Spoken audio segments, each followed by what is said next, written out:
그 소녀의 죽음은 누구의 책임이냐? 네. 이런 내용인데 아이고 또 안타까운 이야기네요. 네, 맞아요. 이 사건 굉장히 좀 결과가 비극적이에요. 네, 맞아요. 주범이 15살이요. 하라 환장하겠다.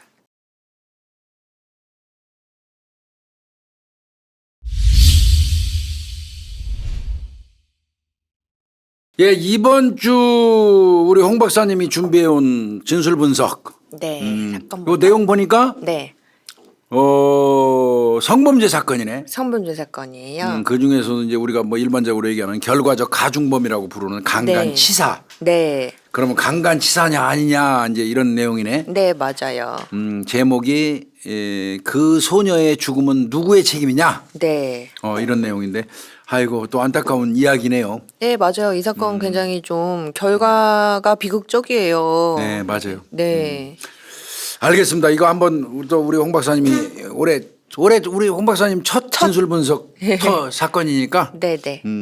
좋은 얘기만 하고 싶은데 아무래도 어쩔 수가 이번 주는 없죠. 그냥 막 즐거운 얘기만 근데 내가 그렇다고 노래를 부를 수도 없고 그다음에 뭐 내가 개그를 할 줄 아는 사람도 아니고 그래서 못하고 그냥 어차피 사건 그냥 얘기. 저희가 하는 일이 사건이니까 네. 사건에 대해서 충실히 하는 게 우리 구독자님들 위한 길이라고 생각이 좀 들어요. 네, 맞습니다. 예, 가시죠 뭐.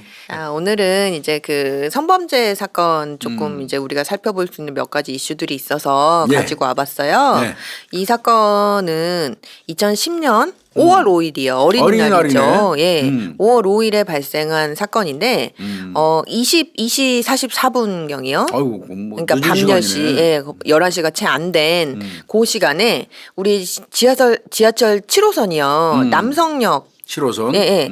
그 남성역 인근에 그 있는 한 아파트에서 한 소녀가 추락해서 사망하는 사건이 발생을 해요. 아파트에서 추락. 예, 떨어졌어요. 몇 살이야 이게? 예, 근데 14살. 아이고 애긴데. 애기죠. 14살짜리 A 양이 그 아파트 23층이요. 아이고.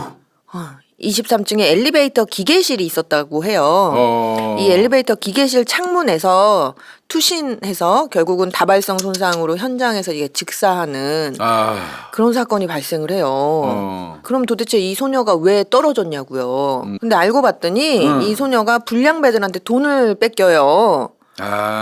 돈을 삥삥 뜯겼다고 예. 하는데 그거.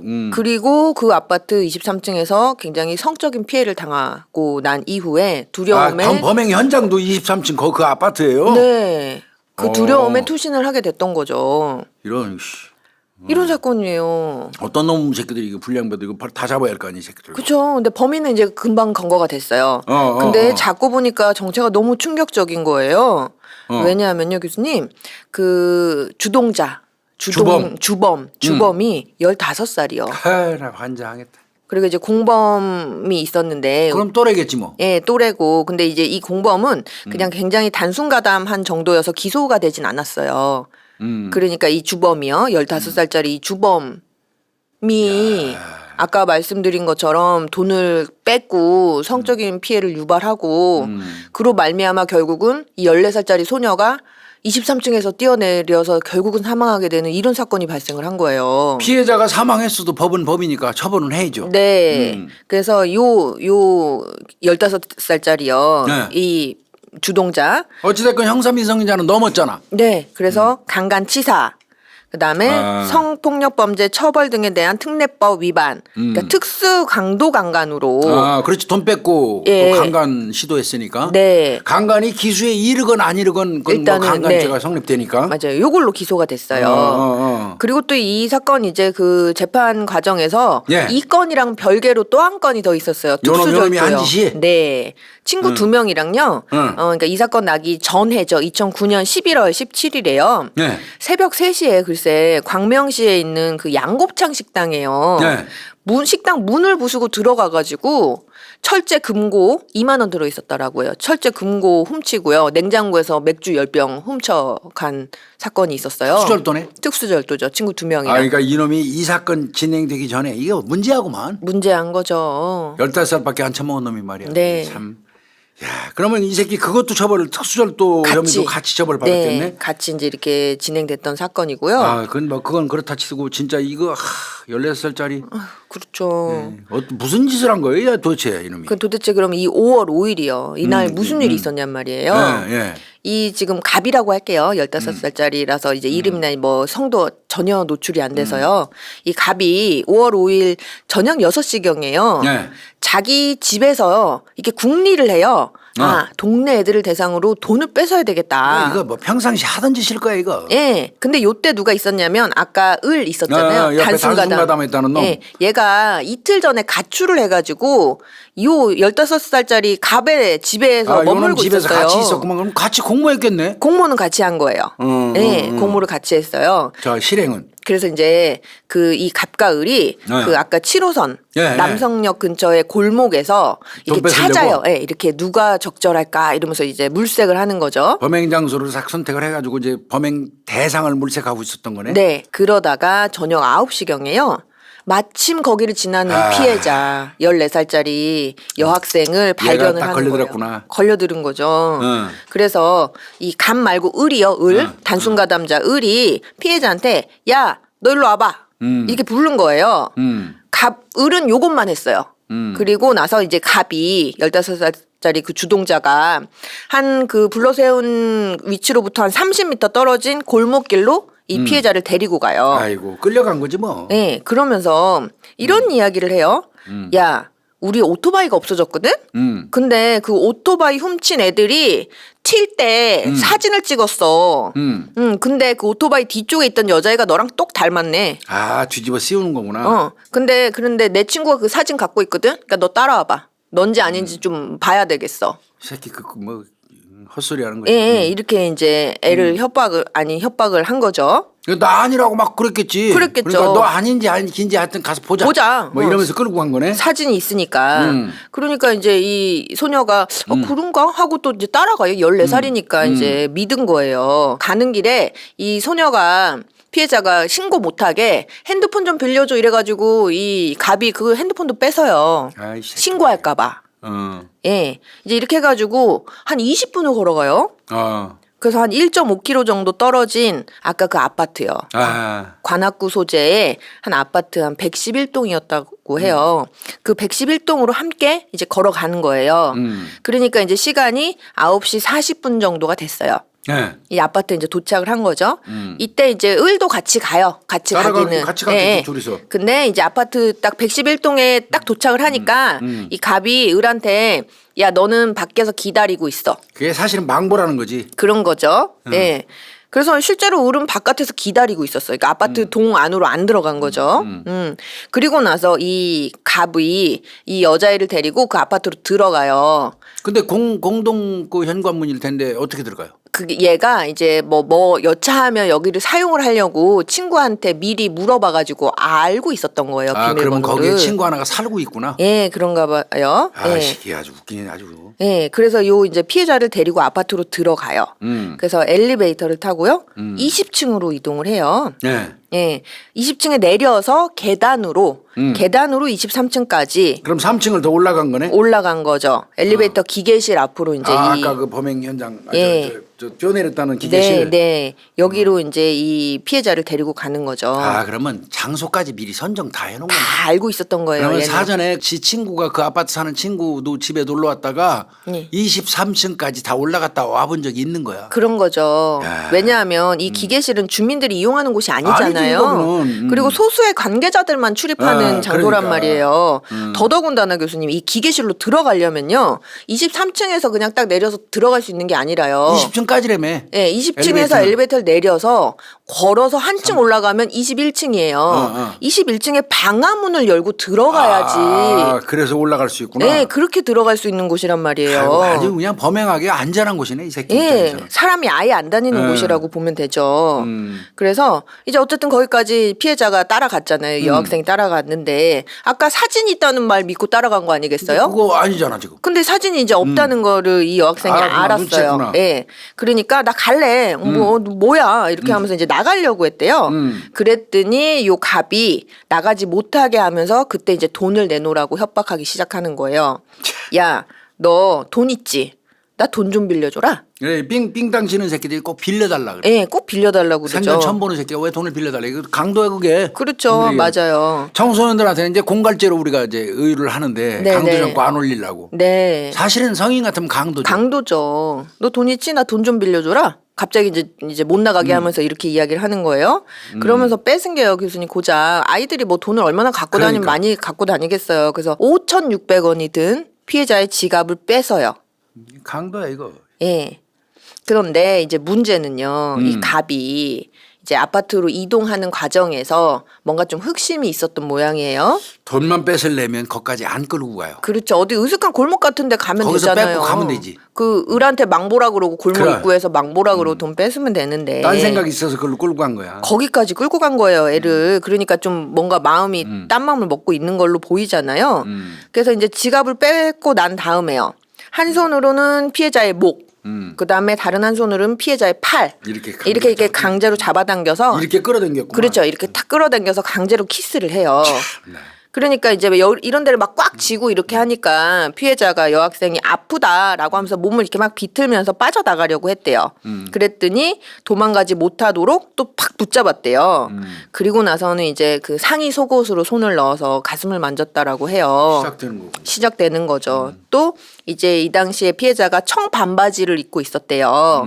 근데 이제 이 지퍼와 단추를 또 열고 이제 그 속옷 속으로 손을 집어넣어서 손가락을 삽입을 하는 그런 행위를 했다는 거예요. 아이씨. 이때 피해자가 아프죠, 당연히. 성경험이 없는 여학생이니까 이제 아프다 하면서 계속 저항을 했는데도 불구하고 이런 행위를 계속 이제 지속을 했다라는 거예요. 그리고 나서 이제 이 남자애가 그 자기 성기를 꺼내서 강간을 강간 시도까지 했네. 하려고 했으나 피해자가 이제 아프다고 소리를 지르면서 반항을 하니까 완전히 성공하지는 못하고 미수에 그치게 됐다. 그러니까 강간 미수가 이제 결국은 되는 건데. 네. 근데 이제 참 이게 답답하네 이거. 그렇죠. 그래서 이런 어떤 그 성적인 접촉이 있고 난 이후에 남자애가 먼저 자리를 떠나요. 23층 계단을 그러니까 이 새끼가 저 강제로 성관계 하려다 네. 강간하려다가 이제 포기는 한 거구만. 네. 포기는 하고 지가 먼저 이제 기내려 갔다는 거지. 네. 그리고 이 피해자 남겨놓고. 네. 먼저 내려갔어요. 그랬더니 피해자가 너무 이제 공포스럽잖아요. 그 상황이. 혼자 달랑 남아 있으니까. 예. 아 이거 교대할 거라고 생각했겠다. 그 생각이 강하게 있었던 걸로 이제 예상이 되는 거예요. 그 을이 또 들어올 거라고 생각했을 또 수도 다른 있겠어. 남자애도 또 있고 이러니까. 그러니까 이제 그런 것이 두려워서 23층 기계실의 창문을 열어서 뛰어내리게 된 거예요. 아이고야 이게 뭐냐 이게. 아유, 그렇죠. 야 이거 진짜. 이런 사건이 발생했던 거예요. 어린 놈의 새끼가 아주 더럽게 배워쳐먹었네.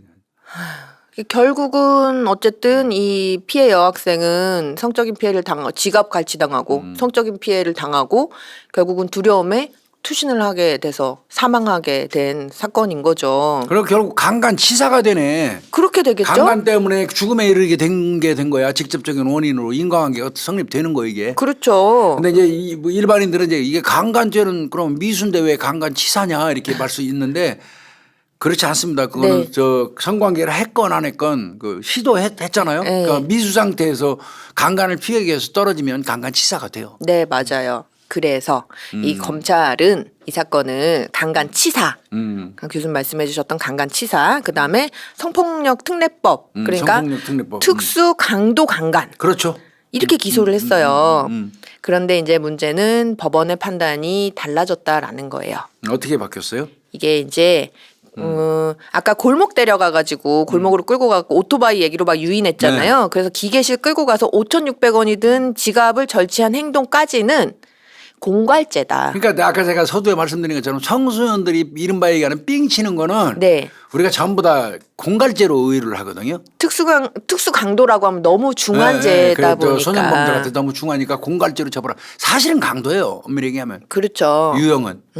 근데 이제 공갈죄로 주로 하죠. 네. 그러니까 이 특수 강도 강간은 그 돈을 뺏으면서 또 그 강간이 강간을 수반된 하는 거니까. 그런 행위 여서 이제 돈을 뺏는 것과 그 강간행위가 이제 어떤 그 어떻게 연관성 왜냐하면 처벌의 수위가 다르잖아요. 그렇죠. 완전히 다르니까 이제 그 검찰에서는 좀 강력한 특수 강도 강간으로 까지 의유를 한 거야. 의유를 한 건데 법원은 아니다. 돈 뺏은 거는 공갈죄로 봐야 된다. 강도가 아니고 공갈죄로 그냥 봐야 된다. 또 그리고 이제 성범죄에 있어서는요. 그러니까 특수 강도 강간 아니다. 그러면 뭐 그냥 그러니까 아동 청소년 성보호에 관한 법률 위반이다. 강간 등으로 했구나. 강간 등 그냥. 아청법 강간 등. 그래서 결론적으로는요, 교수님, 강간 미수도 아니고 강간 치사도 아니다라는 거예요. 그러면 유사 강간. 그냥 유사 강간이다. 손가락 집어넣었으니까. 예, 그냥 이렇게요. 글쎄. 예. 재판부가 도대체 뭐 어떤 판단 기준으로 이 사건을 이렇게 판단을 했는지 좀 살펴보자고요. 먼저 이제 첫 번째는 그 돈 뺏고 강간하려고 했는데 저항해서 미수에 그쳤다. 이게 공소 사실이잖아요. 그렇죠. 예. 그래서 특수 강도 강간한 거예요. 예. 근데 이제 특수 강도에 대한 판단이요. 아까 공갈죄로 판단을 했잖아요. 그 이제 우리 판례를 좀 살펴봐야 되는데요. 일단 강도죄에 있어서 폭행과 협박이 수반이 돼야 되는 건데 이 폭행과 협박이 어느 정도여야 이건 강도죄 돈 뺏을 때 폭행이나 협박을 해가지고 돈을 뺏었다라고 할 때 이 폭행과 협박의 정도가 어느 정도냐?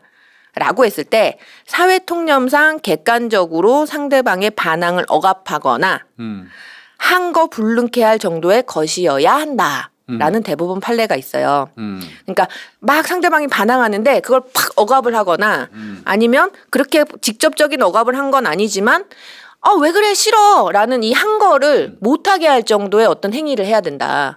그래야 그게 강도죄에 있어서 폭행과 협박의 수준이 되는 거다. 이렇게 이제 판단을 한 거고 얘 지금 갑이랑 을이랑 같이 했으니까 특수 강도가 되는 거 아니겠어요? 그럼 합동범이죠. 예, 합동에 있어서는 또 우리 판례가 이렇게 얘기를 해요. 주관적 요건으로서 공모가 있어야 되고 객관적 요건으로서 현장에서 분담해야 된다. 실행행위를 분담해야 요런 협동 관계가 있어야 그래야 된다. 합동죄라는 거지. 예, 요렇게 이제 판단한 대법원의 판례가 있거든요. 요거 참조하시면 좋을 것 같고요. 그러면 요 갑과 을이요. 예, 요 놈들 둘이 이 피해자에게 반항을 억압하거나 혹은 한 거를 불능케 할 만한 폭행 또는 협박이 있었느냐. 이게 관건이잖아요. 일단 첫 번째 쟁점은요. 그 이제 쭉 이 재판부가 이렇게 봤어요. 아니다.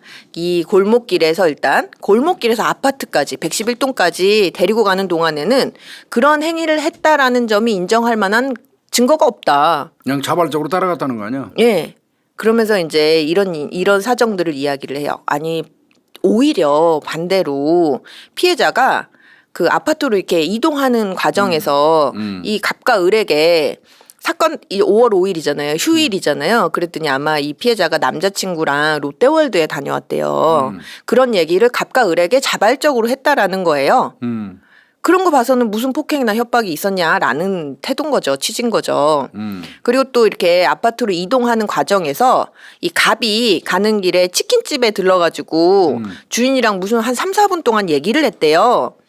그리고 이때 을도 같이 치킨집에 들어갔다는 거예요. 그러면 이제 이 여학생은 혼자 있으니까 집에 갈 수도 있었네. 네, 그거를 얘기하고 있는 거예요. 이 여자애는 이제 밖에서 그냥 기다리고 있었으면 그냥 가면 계속 되는데. 기다리고 있었다 그 소리네. 예, 이제 그런 점들. 그 다음에 사실은 아까 20층까지 엘리베이터를 타고 갔을 때요. 그래서 갑이 애 데리고 이제 111동 엘리베이터 탔잖아요.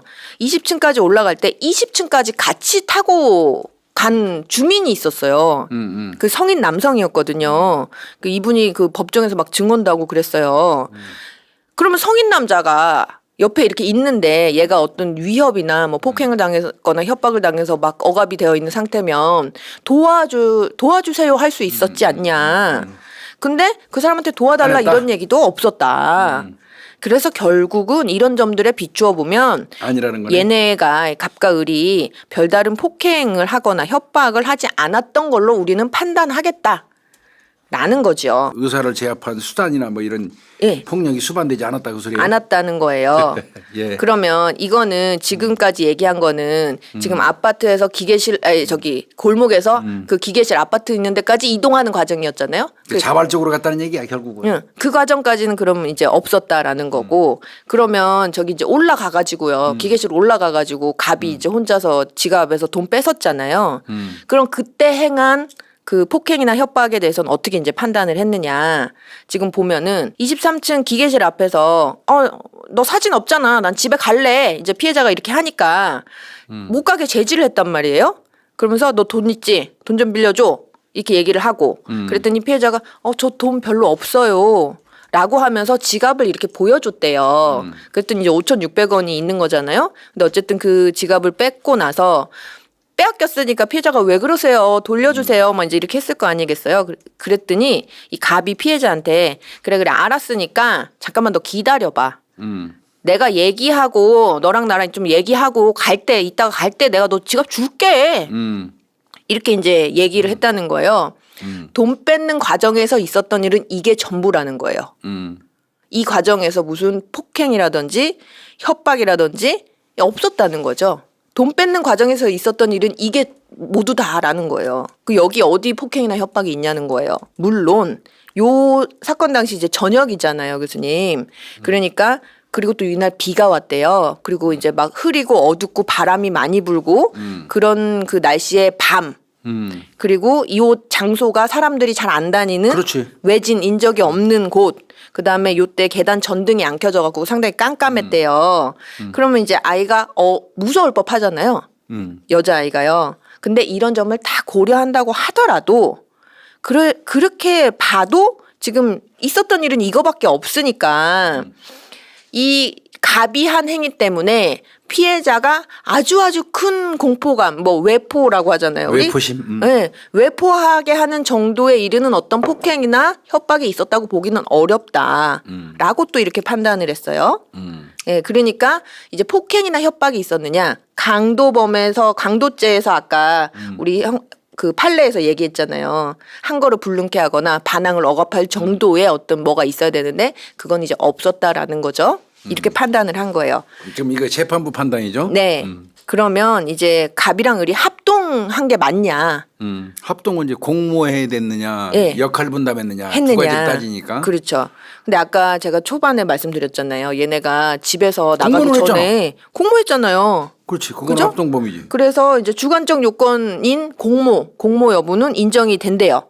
재판부도 인정할 수가 있대요. 그렇지만 그러면 이제 객관적 요건인 행동을 분담해가지고 어떤 행위를 실행했느냐에 있어서는 그렇다고 볼 수 없다라고 판단을 한 거예요. 왜냐하면요, 일단 그 남성역 근처에서 아파트 111동까지 데리고 갈 때는 같이 데리고 간 게 맞죠. 근데 요때 갑이 너 잠깐 기다려 이렇게 했잖아요. 그래서 이제 이때 을은 111동 앞에 무슨 정자가 하나가 있었대요. 정자에 앉아가지고 그 갑이 나오기를 기다렸다라는 거예요. 근데 돈 뺏을 때는 그때인 거잖아요. 그러니까 이 돈을 뺏는 과정에서 절취행위가 이루어지는 23층 기계실에서 돈 뺏는 동안 을은 아무것도 한 게 없다라는 거죠. 그냥 이동만 같이 했을 뿐. 그러니까 이 범행 현장에서 실행행위를 분담해서 얘네 둘이 같이 했다라고 볼 수가 없다. 시간적으로 장소적으로 협동했다고 볼 수가 없다. 그러니까 합동죄가 안 된다는 거지. 합동범이 안 된다는 거지. 네. 예. 그래서 얘네 둘은 그냥 공갈죄. 그냥 돈 뺏으려고 막 협박 그냥 너 돈 내놔 뭐. 그냥 공갈죄의 공동정범이네. 그 정도라고 본 거예요.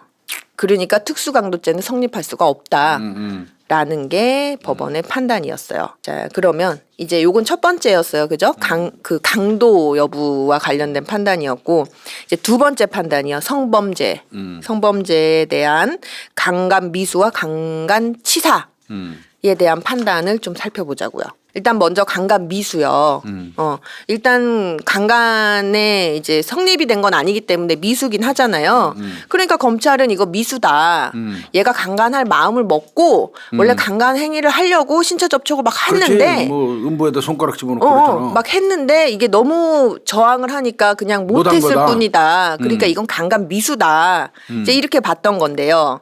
근데 그럼 요 건에 대해서 갑은 뭐라고 주장을 하냐면요. 제가요, 그래요. 좀 얘를 만지려는 그런 마음은 있었어요. 그래갖고 저도 좀 궁금하고 좀 여자이기도 하고 호기심도 있고 하니까 좀 가슴 같은데 만지고 이제 음부 같은데 만지고 한 거지. 제가 얘를 뭐 어떻게 강간하려고 막 그런 행위를 한 건 아닙니다. 강간할 고의가 없었다라고 이렇게 주장을 하는 거죠. 근데 이제 그러면 요 주장에 대해서 재판부가 어떻게 판단을 했느냐? 맞다. 이 갑한테는 그 강간의 고의가 있었다고 보기가 어렵다. 이렇게 판단을 했어요. 그 이제 그 근거가 뭐냔 말이에요. 일단 첫 번째 그 이제 피해자가 어쨌든 사망하니까 이제 부검하고 검사하잖아요. 정액 반응이 안 나타났다. 이거 삽입이 없었다는 예. 얘기. 그다음에 질 외부에서조차 유전자형이 안 나왔다. 들이대지 않았다는 거지. 맞아요. 그 아예 이제 시도 그 어떤 성기를 대거나 이런 시도를 안 했다라는 거고 두 번째는 그 갑의 몸에 아무런 상처가 없었다라는 거예요. 반항은 없었다는 거지. 예, 그러니까 피해자가 물리적인 반항의 정도가 그렇게 심하지 않았다라는 거예요. 그러면 여자애가 그렇게 저항도 안 하는데 이 남자애가 애초부터 강간할 의사가 있었다면 쉽게 할 수 있었지 않았겠냐. 여자애가 저항도 안 하고 반항도 안 하는데 유사 강간까지 이미 했는데 왜 애가 그 강간할 마음을 먹었으면 그냥 했지. 근데 안 했잖아. 이 말인 거예요. 그리고 또 이런 사정이 있었대요. 이 피해자를 유사강간 했잖아요. 그러니까 이제 손가락을 삽입했다가 뺀 다음에 이 얘가 지금 15살짜리 남자 아이다 보니까 어쨌든 이제 성기가 발기가 됐나 봐요. 스스로 이제 발기가 된 거지 흥분해서. 예, 흥분해서 발기가 됐는데 그러면 강간으로 바로 이어졌어야 되는데 그렇게 안 한 거구나. 그렇게 안 하고 오히려 피해자한테 딱 이제 발견되니까 야, 나 오줌 쌀 거니까 너 나 쳐다보지 마라. 뒤돌아보지 마라. 이렇게 해놓고 본인이 이제 저쪽으로 가서 뒤를 돌아가지고 혼자 이제 벽을 등지고 자유행위를 했다는 거예요. 그 자유행위한 흔적은 찾았나? 그랬을 것 같아요. 그러니까 이제 이렇게 재판부가 증거로 채택을 한 것 같고, 그러니까 이제 요런 점 강간하려고 그랬으면 그냥 하면 됐지. 발기까지 됐는데 왜 혼자 자위를 하냐 이거예요. 그러니까 강간의 의도까지는 없었던 거다라는 거고, 여기에 더불어서 지금 요 갑이 요 사건 당시까지 뭐 성경험이 없었대요. 그러니까 15살짜리 성경험이 없는 이 소년이 성적인 호기심으로 추행까지는 했다 쳐도 쉽게 그렇게 강간을 하는 것까지 마음먹기가 쉽지 않은 일이다. 이제 또 이렇게 너무 얘 입장에서 얘기하네. 예, 그렇게 됐어요. 그래서 이런 점들을 종합하면 비록 갑이 피해자를 유사강간을 하긴 했지만 이 범행 당시에 중요한 강간의 고의가 있었느냐 거기까지 보기는 어렵다. 예. 그렇다면 얘는 그냥 아동 청소년 성보호에 관한 법률 위반 정도에 해당하는 거지 그 형법상 그 강간 미수에 해당하는 것은 아니다. 이렇게 이제 판단을 한 거죠. 아청법상의 괄호 열고 강간 등은 미성년자를 대상으로 해서 강간을 시도하거나 강제 추행하거나 하는 건 그냥 다. 뭉뚱그려서 네네. 강간 등으로 표시해요. 맞아요. 아청법상 괄호 네. 열고 강간 등. 맞아요. 그러니까 이게 뭐 그렇게 써 있으면 강간을 꼭 해서 강간 등으로 처벌하는 건 그게 아니고, 아니거든요. 예. 그래서 이제 그 아동 청소년 성보호에 관한 법률 제7조가 아동 청소년에 대한 강간, 강제추행 등이거든요. 소제목이. 그러니까 여기에 교수님 말씀하신 것처럼 강간도 포함되고, 그러니까 항마다 구별을 하고 있어요. 유사 강간도 포함되고, 그냥 그래요. 추행 만진 것도 포함되고 이렇단 말이에요. 그러니까 그냥 뭉쳐가지고 그냥 그거다. 아청법상. 예. 근데 이제 이 강간 미수는 강간으로 처벌을 받는 거잖아요. 왜냐하면 강간이 따로 있고 그 강간의 미수범을 처벌하게끔 되어 그렇죠. 있으니까 강간죄로서 이게 좀 차이가 있는 거예요. 이제 이렇게 판단을 한 거예요. 그래서 이제 강간 미수는 그렇고요. 그럼 강간 치사는 어떠냔 말이에요. 이게 제일 중요하잖아요. 어찌 보면 강간 치사요. 갑은 이렇게 이야기를 해요. 갑의 주장은요. 그래요. 제가 그 피해자 추행한 것도 맞고요. 그런데 이제 뭐 강간할 의사는 없어서 그곳에서 그냥 혼자 자의행위 한 게 그냥 그게 전부예요. 제가 자의행위 끝나고 그냥 거기를 이제 떠날 때 그 피해자가 약간 화가 난 듯이 고개를 이렇게 숙이고 있었어요. 근데 뭐 울거나 그러지도 않았거든요.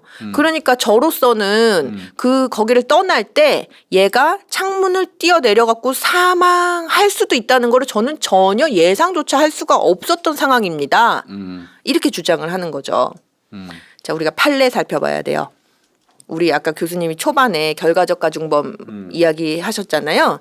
우리 이제 이렇게 형법 제 15조 제 2항에서 규정하고 있는 결과적 가중범에 대해서 우리 판례의 입장은 어떠냐면 행위자가 그 행위를 할 때에 그 결과의 발생을 예견할 수 없었다. 그런 일이 생길 거라고 예상을 못했다. 라고 한다면 비록 그 행위와 결과 사이에 인과관계가 있더라도 중한죄로 처벌할 수가 없다. 행위를 그러니까 예상을 했었어야 된다. 이제 요거예요. 그래서 이제 결과적 가중범이라고 하는 거를 조금 설명을 드리면 만약에 어떤 내가 행위를 했는데 그 범죄 행위긴 해요. 그런데 만약에 그게 내가 예상하지 못한 결과를 발생을 했단 말이에요. 그러면 그 결과 때문에 형을 가중시키는 게 결과적 가중범인데 예를 들면 내가 사람을 그냥 다치게만 하려고 화가 너무 났어. 그래서 한 대 때려야지 그냥 줘박아야지. 이렇게 하고 그냥 단순하게 때렸단 말이에요. 근데 내 예상과는 달리 이 사람이 만약에 사망을 했다라고 하면 요 상해치사가 결국은 되는 거 아니겠어요? 그러면 이 상해치사는 상해죄의 결과적 가중범이 되는 거죠. 그러니까 우리 구독자님들이 이제 이해를 이제 법률 용어라 잘 못하실 것 같은데 결과적 가중범, 결과적으로 가중됐다 그 소리예요. 네, 뭐냐면 나는 이 사람을 때릴 때 단지 다치게 할 목적, 상해를 가할 목적으로 때린 거예요. 죽음을 예견하지 않고 그냥 때려서 이놈이 상처 좀 나게 하려고 때렸는데 때리다 보니까 그것 때문에 이 사람이 죽어버렸어. 예. 그럼 내가 원치 않는 죽음이라는 결과가 나왔으니까 결과적으로 더 큰 가중해서 결과가 발생했으니까 처벌도 더 중하게. 결과적으로 더 중하게 받는다. 그걸 결과적 가중범인데 맞아요. 형법에서 이제 상해치사, 치자 들어가는 거, 네. 강간치사. 이 치자 들어가는 게 이제 결과적 가중범입니다. 되죠. 그렇게 예. 좀 인식하시면 될 것 같아요. 맞아요. 그래서 그러면 어떤 상태를 결과적 가중범으로 볼 거냐에 대해서는 막 이게 학설들이 많아요. 그런데 이제 기본적으로 우리 이제 현행법은 예견 가능성이 필요하다. 그렇지. 내가 이런 행위를 했을 때 이런 결과가 발생될 거라는 것을 알고서 그 행위를 해야 나중에 결과적으로 이 사람을 더 중하게 처벌을 해야 된다라는 그게 거예요. 이제 저 미필적 고의 같은 거죠. 그러니까 아까 이제 우리 판례에서 얘기를 한 게 내 행위 때문에 저 사람이 저렇게 된 건 맞아. 그런데 이 한 사람이 그걸 예견을 못했어. 죽음까지는 생각을 못한 거. 그러면 가중처벌 하지 말아야 된다라는 거거든요. 맞아요. 그 얘기. 예. 그래서 이 사건에서도요.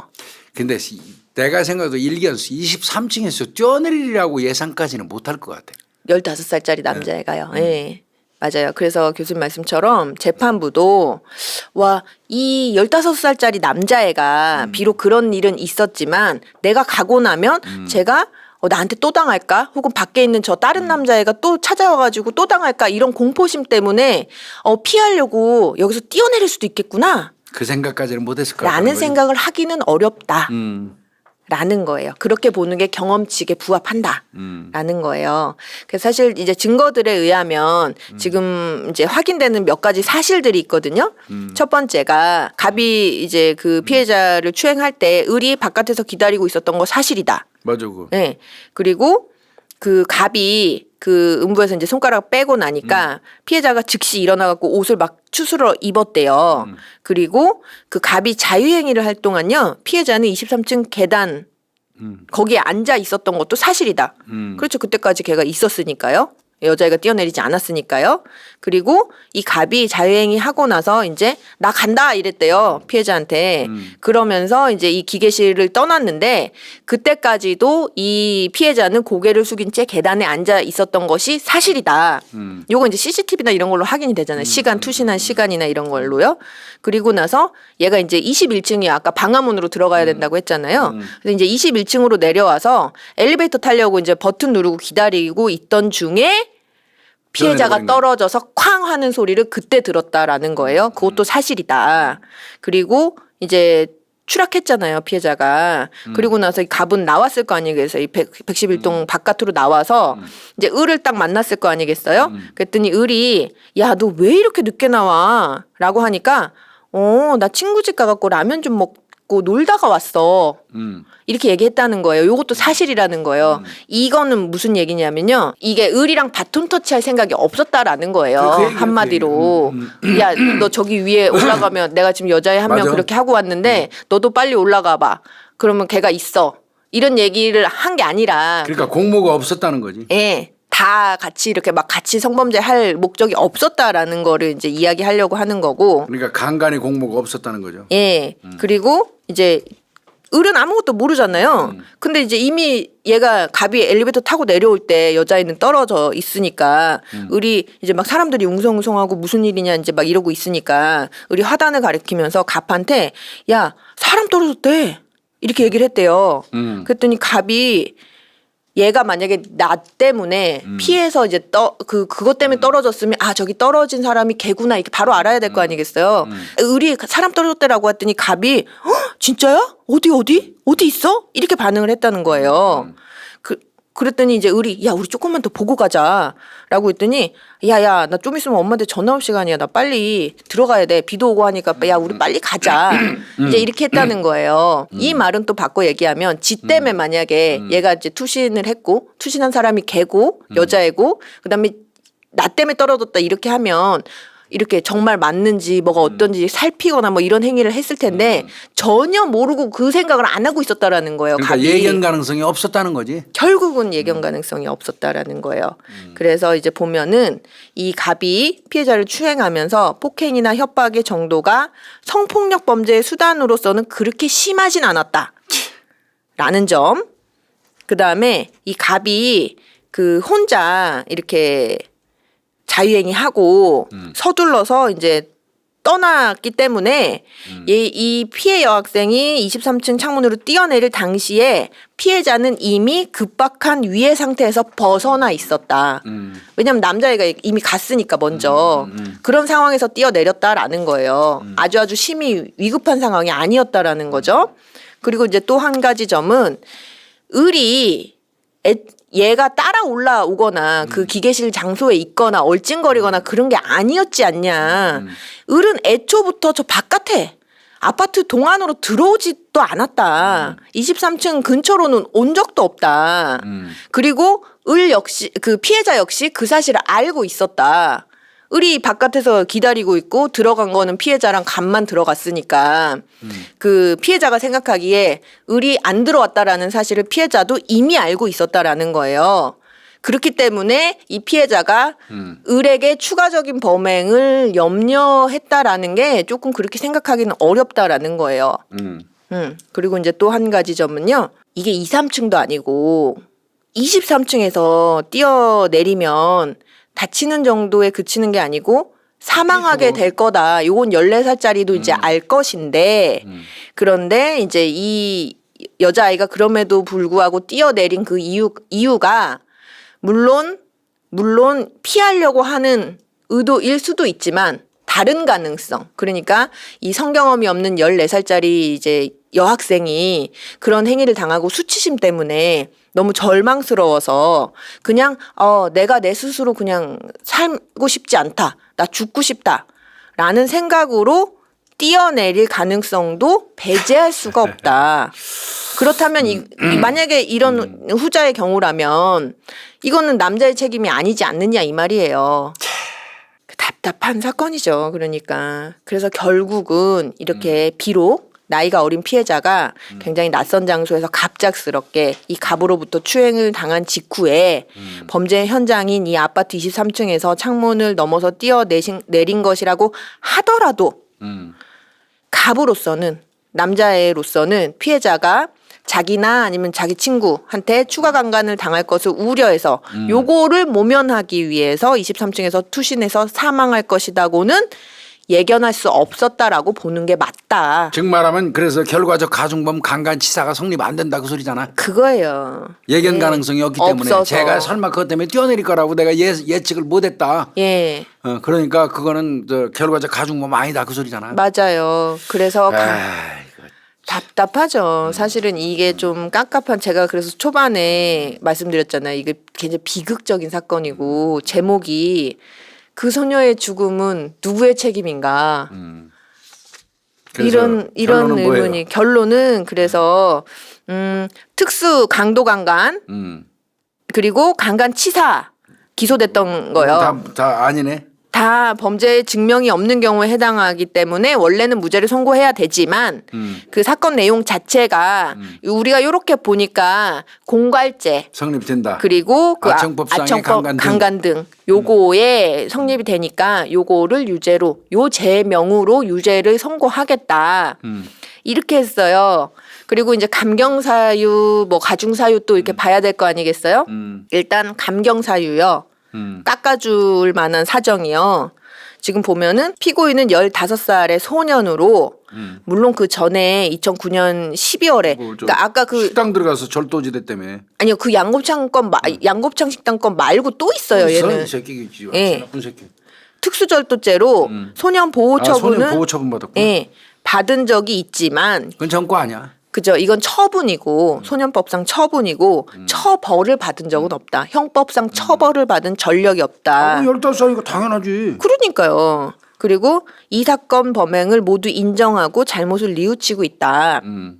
그리고 공갈 및 특수절도 범행의 피해액이 비교적 5,600원밖에 안 된다? 5,600원이랑 이제 2만 원이랑 맥주 10병 요거밖에 안 된다. 그리고 특수절도 아까 그 양곱창집 사장님이랑은 원만히 합의했다. 요런 참작할 만한 사정이 있다. 이게 감경사유야. 감경사유고요. 그러면 가중사유요. 가중사유. 그러나 이 사건 그 범행의 죄책이 가볍지 않다. 성범죄 말이에요. 아청법상 강간 등이 성립되니까. 예. 그리고 비록 그 이제 강간의 고의나 사망에 대한 예견 가능성이 없어서 강간치사죄가 성립하는 것은 아니지만 너 때문에 결국은 그 여자애가 투신해가지고 사망한 거 아니냐. 결국은 그리고 합의를 안 했나 봐요. 합의도 안 됐구만. 유족과 합의가 이루어지지 않아서 이런 것들은 불리한 사정이다. 가중사유다. 그다음에 이 밖에 뭐 성행 뭐 맨날 이야기하는 거예요. 가정환경 뭐 경위 수단 방법 뭐 정황 이런 것들을 모두 다 참작해서 형을 정한다라고 하여 지금 청소년이니까 장단기형 받을 거 아니겠어요. 장기 2년 단기 1년 6개월. 아이고. 그다음에 120시간의 성폭력 치료 프로그램 이수. 그다음에 저는 이게 여학생 부모님들이 너무 억장이 무너지셨을 것 같은데 아까 5,600원 뺏었잖아요. 그래서 그 한국은행에서 발행된 5,000원권 지폐 1매를 피해자의 상속인들에게 환부한다. 이게 판결 결과였어요. 가슴 아프다 진짜. 장기 2년, 단기 1년 6개월 받았어요. 그래서 우리가 지금 자꾸 형기 올리라는 거야. 아시죠? 나이 올리라는 거야. 소년범. 맞아요. 물론 이게 법률적인 입장에서는 결과적 가중범 안 되는 거 그렇게 보여요. 예견 가능성이 있었냐. 예견 가능성을 기준으로 판단을 하고 있는 거고 이 사건에서 예견 가능성이 있었냐 하면 거기까지 보기는 어렵다는 것도 저도 동의를 하고 아마 교수님도 동의를 하시는 건데 다만 그러면 이 죽은 아이는요. 그러니까. 죽은 아이는 어쩌냔 말이에요. 이 아이는 사실은 이런 일을 겪지 않았으면 죽을 일이 없었던 아이잖아요. 생태 같은 목숨 없어진 거지. 이날 5월 5일 휴일이라고 남자친구랑 롯데월드 놀러 가서 재밌게 놀고 집에 들어가는 길이었는데 결과적으로 이 새끼들은 살인범인데 살인범이 징역 장기 2년 단기 1년 6월 받은 거예요. 맞아요. 그런 결과가 초래가 됐던 거죠. 이건 천상 뭐 이 새끼를 상대로 해서 부모를 상대로 민사소송 걸어야겠네. 관리 책임 물어서. 그렇죠. 관리 책임. 우리 벌써 우리 한 10월 달에 그 네. 교권 뭐 이야기할 때 했었던 것 같은데 다시 한번 좀 정리해드리면 일단 15살부터 책임 능력이 민사상 책임 능력이 있다라고 보니까 15살이 안 된 아이들은 그럼 어떻게 하느냐 부모한테 기본적으로 책임이 있다. 응. 그런데 다만 그 부모가 이 아이를 이제 감독하는 의무를 정상적으로 잘 수행했다라는 거를 입증한다면 그 책임을 면해주겠다. 면할 수 있지만 아니었으면 방치하고 그랬으면 책임져야지. 예. 그러니까 이 사건에서는 갑이 사건 당시 15세, 그러니까 만 14세였단 말이에요. 그러니까 민사상 책임 무능력자예요. 그러면 누구한테 책임이 있어요? 부모한테. 부모한테 있죠. 요 이제 책임 능력이 없는 아이들이 다른 사람한테 손해를 미쳤다라고 하면 그걸 배상해 줄 책임은 부모한테 있다라는 거잖아요. 근데 말씀드렸다시피 이제 내가 관리 감독을 잘했다라는 거를 그 의무를 다했다라는 걸 뭐 입증한다면 면해주기는 하나 바꿔 얘기하면 그거 입증 못하면 사실은 이 아이의 죽음 피해 여학생의 죽음에 대해서는 이 가해 학생의 부모가 책임져야지. 책임을 져야 될 의무가 있는 거죠. 그거 15살 정도 되고 이 정도 애새끼가 사고 치고 댕길 정도라면 그 이전에 이미 뭐 남의 식당 들어가서 뭐 훔치고 뭐 이런 거 있었음에도 불구하고 얘가 이런 짓을 했다면 부모가 방기하거나 자기 의무를 똑바로 하지 않았을 확률이 압도적으로 높아요. 그렇죠. 그래서 당연히 아마 이 사건에 있어서 이 갑의 부모들은 민사소송에서 이길 수 없을 겁니다. 그럴 것 같죠. 그러나 자식이 죽고 난 다음에 민사소송에서 돈을 얼마 받은들 그게 무슨 의미가 있겠어요. 맞아요. 14살이면 다 키웠는데 내 딸. 그렇죠. 이거 정말 열받네. 그래서 너무 이게 제가 이 사건 준비하면서 너무 신년부터 이렇게 깝깝한 사건을 우리 구독자님들 마음이 답답하게 만들어 드리는 거 아닌가 해서 고민이 좀 많았는데 그래도 뭐 신년이고 하니 조금 다른 유형의 사건을 한번 준비를 해봤어요. 근데 이제 내가 이제 요거 다 보면서 이제 몇 가지 생각을 해봤는데 이제 유형을 여러 가지 정했잖아요. 강도 관련된 거, 돈 뺏은 거 관련된 거. 네네. 그 다음에 이제 그 결과적 가중범 강간치사 관련된 거 이렇게 조목조목 그 설명하셨잖아요. 네네. 근데 이제 첫 번째 강도 사건 관련돼 가지고 이제 기계실이라는 특성을 전혀 판사는 고려 안 한 것 같아요. 그러게 말이에요. 기계실에 그 깜깜한 그 불도 안 기계실에 들어오는, 예. 완전히 통제된 곳에 이미 피해자가 걔한테 끌려 들어갔어. 그렇죠. 끌고 간 사람은 나보다 상대적으로 힘이 센 남성이야. 그렇죠. 그 상황에서 격렬하게 항거하거나 덤빌 수 있는 확률은 거의 없어요. 어떻게 이미 그러냐고요. 의사가 완전히 제압되고 항거의 의지가 상실됐기 때문에 기계실이라는 이 장소의 특성상 항거를 기대하는 것 자체가 오히려 잘못된 거예요. 애초에요. 그렇죠. 그래서 그 부분은 잘못됐다고 저는 판사가 네. 얘기하는 거 뭐 기계실에서 덤비거나 그 억압된 게 네. 없다 이렇게 얘기했는데 그건 맞아요. 판사가 생각 아주 잘못한 겁니다. 그렇죠. 지가 본인이 그렇게 네. 대봐요. 거기서 맞아요. 덤빌 속된 말로 개길 만한 어떤 그렇죠. 그 의사가 생기나. 그렇죠. 그 기계실의 특성을 생각 안 한 거 첫 번째 판사. 강도로 볼 때 이제 강도만 네, 네. 거 끊어서 내가 맞아요. 말씀드리면 예. 강도는 한꺼불능이나 의사를 억압할 정도의 어떤 그 행위가 수반돼야 있으면 되니까. 되니까, 예. 근데 기계실의 특성을 좀 생각해 봤어야 되고요. 그렇죠. 두 번째는 이게 결국은 성인지 감수성의 문제인데 네. 주민의 도움을 20층 올라갈 때 뭐 주민이 옆에 있었는데 그거 왜 도움 요청 안 했냐. 너 도망갈 기회 충분히 있었는데 도망 안 갔으니까 한 거 의사 제압 안 된 거다 이렇게 말하는데 예. 완전히 제압된 상태에 옆에서 끌려가고 있었다면 옆에 말 사람이 못하죠. 있어도 그마저도 두려워서 못 해요. 맞아요. 못 합니다. 그 부분도 주민 도움 요청 안 했다고 그래가지고 너 의사 제압된 거 아니다. 그리고 얘는 이렇게 14살이잖아요. 14살에 14살에 어떻게 그런 생각해요? 판사가 그 의사제압 관련돼서 너무 안이하게 해석한 걸로 네. 저는 보이고요. 네. 그 다음에 이 지금 폭행 협박 자체가 없었다고 얘기하는 거 이 전체가 지금 피해자는 사망했고 피의자의 말뿐이에요. 맞아요. 예. 그럼 피의자 말만 액면 그대로 지금 받아들인 거예요. 받아들여 가지고 그쪽으로 유리하게 해석하는 게 지금 보이거든요. 맞아요. 이 부분 잘못됐고요. 네. 그다음에 이제 이 죄가 성립을 하려면 공모가 있어야 되고 그다음에 역할 분담이 있어야 된다고 그랬잖아요. 네. 공모 분명히 강도의 있었죠. 그 개념 있었어요. 집에서 돈 끌고 뺐자. 올 때 네, 유인한 네. 것까지 너 이리 와봐 부른 것까지. 네. 그다음에 밑에서 망 보고 있었어요. 그럼 거예요. 망 본 것도 역할 분담입니다. 엄밀히 얘기하면. 네. 그러면 공모가 있었고 망본계에 있어서 역할 분담이 됐었으면 왜 이게 강도죄가 성립이 안 됩니까? 그렇죠. 그런데 이 부분을 그냥 무죄 처리해버리고 다 단지 공갈죄로 이렇게 처리한 거는 네. 저는 좀 유감입니다 이거. 맞아요. 예. 그리고 피해자는 분명히 을이 올라올 걸로 예견했기 때문에 그게 두려워서 뛰어내렸다고요. 맞아요. 그거 아니면 왜 그거 뛰어내렸냔 아니면 말이에요. 뛰어내릴 이유가 없어요.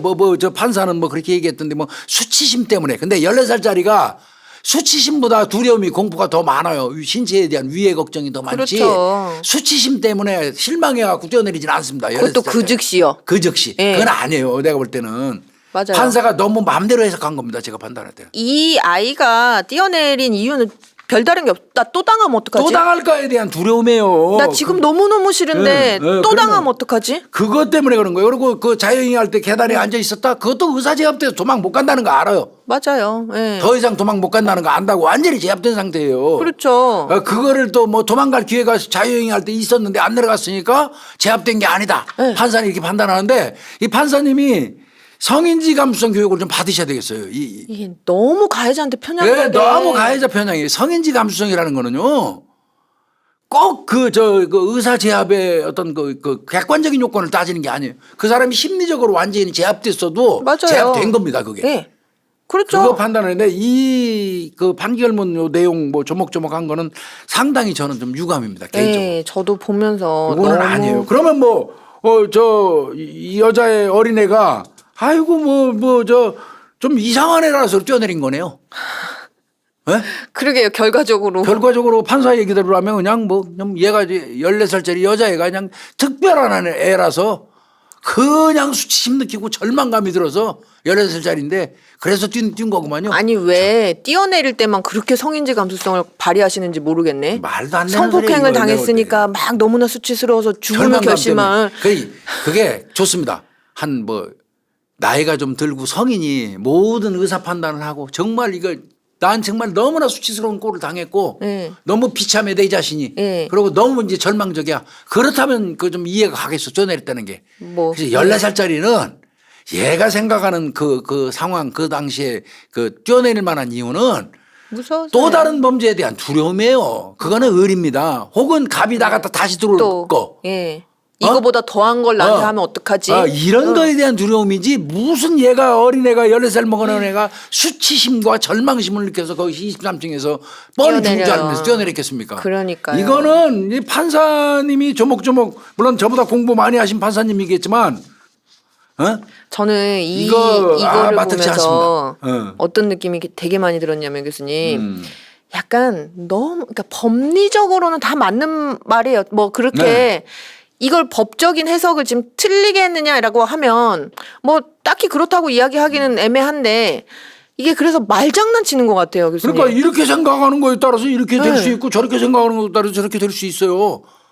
이게 판사가 어떤 쪽으로 생각을 하느냐에 따라서 바뀔 수 있는 내용이에요, 이게. 네, 이거 무슨 피해자를 위해서 무슨 부분을 고려를 했는가가 전혀 느껴지지 않고 가해자를 위해서 굉장히 노력을 했구나. 물론 뭐 15세 소년이고 하니까 뭐 그런 입장이었고 그러셨을 텐데 이건 너무 억울하잖아요. 죽은 이거는 여학생이. 좀 그렇습니다.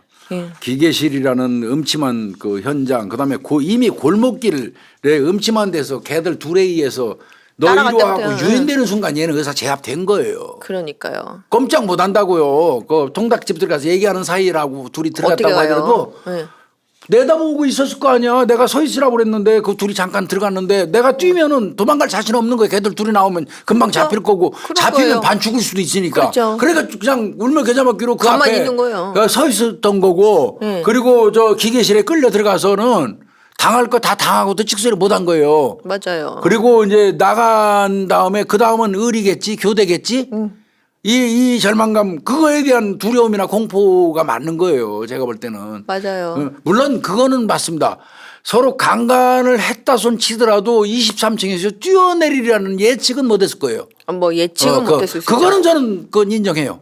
이 가해 아이도 15살에 불과하니까요. 그러니까 예. 뭐 설마 뛰어내리겠어? 그것까지는 예상 못 한다고요. 네. 그것까지는 저는 이해는 가요. 그러니까 강간 부분 관련돼서는 네. 이런 강간 치사 관련돼서 법리적인 부분에서요. 법리적인 예. 부분은 이해는 가지만 의사제압 관련돼 가지고 저 판사가 지금 나열한 내용은 저는 안 맞다고 봅니다. 맞아요. 의사제압은 그런 식으로 되는 게 아니에요. 맞습니다. 옛날에 너 왜 피할 수 있었는데 왜 안 안 피했어? 피했어. 예.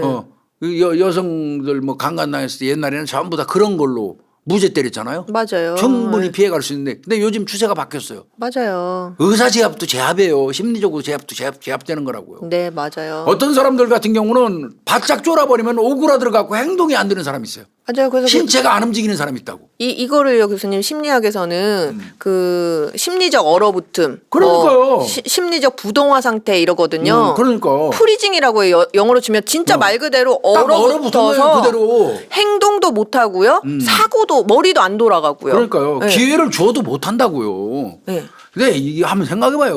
없는 골목길에서 두 놈한테 끌려가고 어두운 밤이잖아요. 그것도. 맞아요. 22, 44분이면 네. 밤 깜깜해하고 통행인도 별로 없는 상태에서 골목길을 끌려가고 있었고 이미 얘는 너 이리 와봐. 그래서 가는 순간부터 완전히 얘들한테 종속된 거예요. 자기 의사 펼칠 수 없고 한가 불능 상태라고 저는 보거든요. 맞아요. 그 상태에서 골목길을 한없이 따라갔고 그리고 기계실에 깜깜한데 얼마나 더 들어갔으면 무서워요. 거기서 걔는 완전히 절대 한가 못합니다.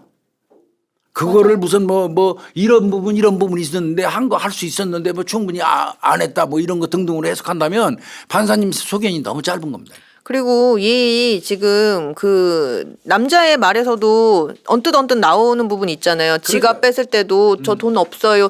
얘가 최선의 노력을 다해서 지금 저항한 거거든요. 그럼. 돈 없어요. 저 집에 갈래요. 이렇게 한 게 그게 최선의 용기를 그거예요. 쥐어 짜내는데 이거 다 지금 다 무산됐잖아요. 그럼요. 내가 시도를 했는데 안 먹힌단 말이에요. 뭘 어떻게 더 해요. 나는 최선의 노력을 해서 가겠다고 보내달라고 하고 그러면. 돈 없다고 얘기를 했는데도 불구하고 계속 행위가 진행이 되는데 얘 입장, 여자의 입장에서 뭘 할 수가 있냔 말이에요, 더 이상. 그리고 지들끼리는 망본 거 아니라고 그냥 서 있기만 했다고 하지만 피해자 입장에서는 그건 망본 거예요. 다음 차례는 걔예요. 그렇죠.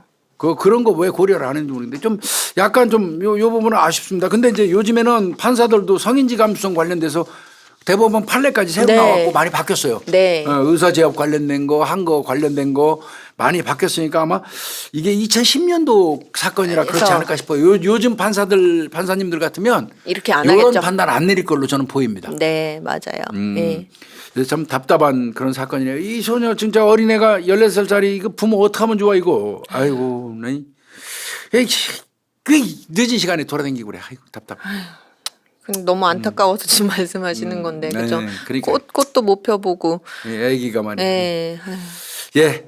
오늘 뭐 상당히 시사하는 바가 있는데 분명히 마지막으로 말씀드리면 요즘 판사님들은 조금 다릅니다. 네, 맞아요. 성인지 이제. 감수성에 대한 그 의식이 많이 변화됐고 또 판례도 네, 네, 대법원 판례도 이제 성인지 감수성 돼서 좀 나와서 적극적으로 해석하는 편이에요. 맞습니다. 피해자의 어떤 그 당시 심리 상태를 좀 추정하고 고려하는 그런 이제 그 추세로 가고 있으니까 뭐 이런 판결은 두 번은 안 날 거로 보입니다. 맞습니다. 아, 근데 교수님, 제가 성인지 감수성에서 갑자기 또 생각난 부분이 있는데요.